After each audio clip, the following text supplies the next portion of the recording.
बिर्सिनु भएको त छैन होला नि है?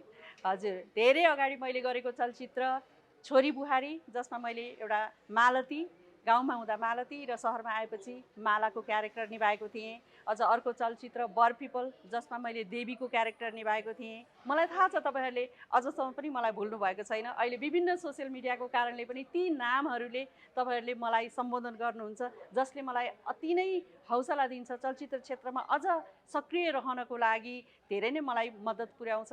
मलाई आशा छ अहिले मैले गरेको चलचित्र परानको दुर्गा क्यारेक्टरलाई पनि त्यसै गरी माया गरिदिनु हुनेछ।